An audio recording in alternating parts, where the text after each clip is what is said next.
What's up, my YouTube people? So today's Friday, new rap release day. Kid Cudi dropped his new album, Man on the Moon 3, The Chosen. And I'm going to go ahead and do a sales prediction on it. So let's talk about Kid Cudi for a little bit, man. I've been a Kid Cudi fan, no bullshit, since 2009. I still remember where I was when I bought that album, because he came out with a song with... it was an EDM producer. I can't remember what it was called off the top of my head, but it was a really good song. And I was like, damn, this is fire. And then I found out he put out Man on the Moon End of the Day. And I bought that shit the day it came out. And I was like super into it. I mean, I was just like, wow, this is really, really fire. Day and Night, you know, that's a classic. Make Her Say, that's a classic. Pursuit of Happiness is a great track. Like, he's got a lot of fire. I do feel like his career has taken a huge nosedive off the deep end. He's put out a lot of subpar stuff, but I don't think all the stuff that he's put out that a lot of people say is subpar is subpar. I actually loved Man on the Moon 2, The Legend of Mr. Rager. And in some ways, when that came out, I liked it better than the first Man on the Moon. Like, I'm just going to be honest. Now, when I go back to listen to both of them, I do like the first one better. So it's held up better, but I still really do like Man on the Moon 2. Indica is another really good album. I really enjoyed that.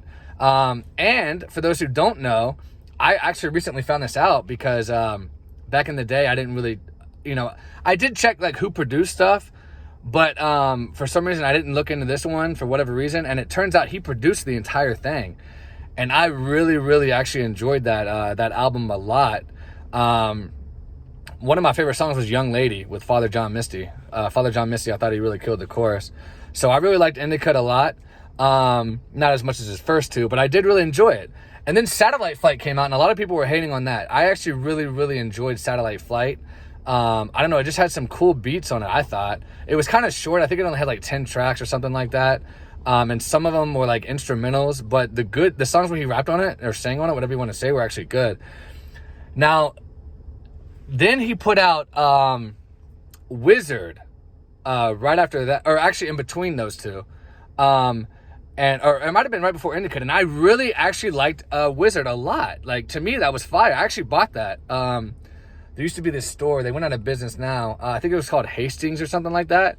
And I went in there and actually bought a physical copy of that. I really, really liked that. Where Did You Sleep Last Night? He redid that, and that was amazing. And Teleport to Me, Jamie, that was just super, super fire. Very depressing album, but I really liked it. And then this is where he lost me. I thought Speed and Bullet to Heaven was going to be similar to the Wizard album, but it wasn't. It was just super hard to listen to, very noisy for no reason. The lyrics were off. I didn't like the Beavis and Butthead skits. The whole thing was just trash to me. And then Passion, Pain, and Demon Slaying, his stans, like his hardcore fans, they said that was a return to form. I hated it. I tried to listen to it. It was super long, and just the energy was off. I didn't like it at all.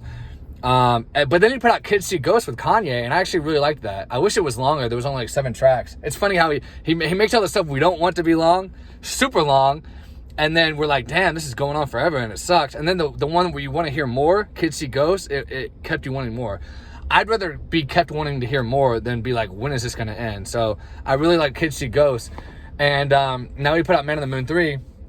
I'm excited to listen to it. I don't think it's going to be great. I just have a bad feeling about it. I went on Hot New Hip Hop earlier, and I looked at the user review, the overall score, and they're rating it like a 90-something%. Fucking dumb stands. Like, I guarantee you it's not that high. I wouldn't even put the first one at like a 90-something%. Maybe the first one, but this one's probably going to be like a 70-something. It's not going to be great. Although, let me say that, though. I'm not going to preemptively think that, because it might be amazing. But I'll listen to it, and I'll give my thoughts. And I might even do a review on that. We'll see.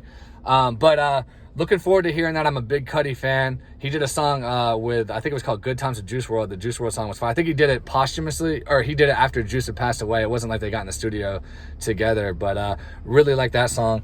So we'll see. I wish he had more guest appearances on. I was kind of hoping for some Kanye, because him and Kanye, they always work very well together. And I kind of glanced, and there wasn't any production from Kanye, which was kind of saddening, because I love Kanye. I love Kanye, and I love his production. But we'll see. So first week sales, a lot of people think because it's a part of the Man on the Moon trilogy, and he does have a hardcore fan base, that it's going to sell like 100,000. I don't know if it's going to get quite up to 100,000. Especially now where you can't really use bundles anymore. So I don't think it's going to hit 100,000, but we will see. I think it'll probably do 80 to 90K maybe.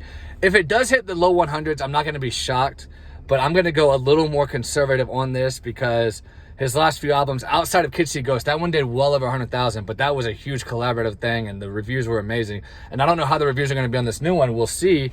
But at the end of the day, I'm going to go ahead and say around 80,000 because it's going to just do well just based off of the trilogy that it's a part of. But to hit that 100K, it's got to be amazing. It may hit the 100K. Don't get me wrong. It's possible. I'm going to say around 80 to 90. So, guys, thank you so much for watching. Go ahead and hit that subscribe button if you like content like this.